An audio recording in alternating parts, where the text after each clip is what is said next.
Pour le moment, les capacités du pays en termes d'infrastructures sont très faibles. Nous n'avons qu'un seul service dédié à la lutte contre le cancer pour les adultes et un seul service également pour la lutte contre les cancers, la prise en charge des cancers des enfants. Les principales avancées en termes de recherche sur le cancer en Guinée, la principale, c'est la relance du registre de cancer. Le registre du cancer, c'est l'outil qui nous permet d'avoir la prévalence et l'incidence des cancers en Guinée. C'est un outil qui est reconnu de façon mondiale. Et depuis 2013, le registre du cancer était à l'arrêt.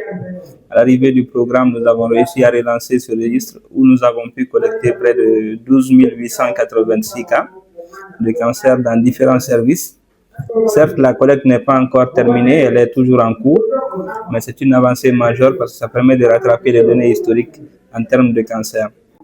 À côté de ça, il y a également plusieurs études qui ont été menées, notamment sur les profils moléculaires des cancers, sur les cancers associés aux infections telles que le VIH et les hépatites. Alors, le premier cancer en termes de fréquence, c'est le cancer du col de l'utérus, qui fait à peu près 2500 nouveaux cas chaque année, avec près de 1600 décès, suivi du cancer du foie. Ensuite, vous avez le cancer du sein et le cancer du poumon, je pense bien, qui vient en 5e position. Pour le moment, les capacités du pays en termes d'infrastructures sont très faibles. Nous n'avons qu'un seul service dédié à la lutte contre les cancers pour les adultes et un seul service également pour la lutte contre les cancers, la prise en charge des cancers des enfants. Et ces services sont tous regroupés malheureusement à Donka.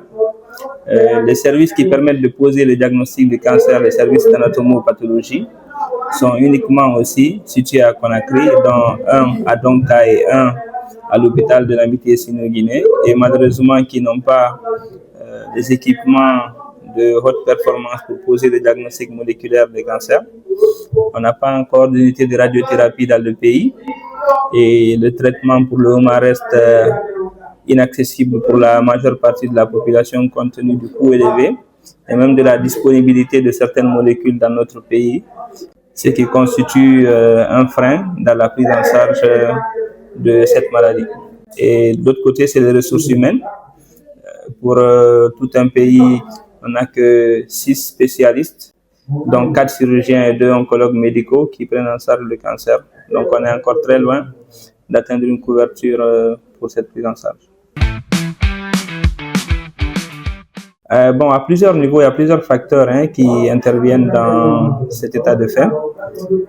L'absence de services à l'intérieur du pays s'explique par le fait qu'il n'y a pas d'infrastructure appropriée à l'intérieur pour poser des diagnostics. Si vous prenez l'intérieur du pays, il n'y a pas de scanner, vous n'avez pas de service d'anatomie-pathologie, il n'y a pas de mammographe à l'intérieur du pays, par exemple. Donc c'est infrastructurel, c'est aussi en termes de ressources, puisque pour implémenter un service, il faut vraiment des ressources. Pour le moment, nous n'en disposons pas suffisamment. Il n'y a pas assez de ressources allouées à la prise en charge du cancer. Donc, c'est des défis auxquels nous essayons de faire face au niveau du programme pour qu'afin que dans les prochaines années, ces défis puissent être relevés.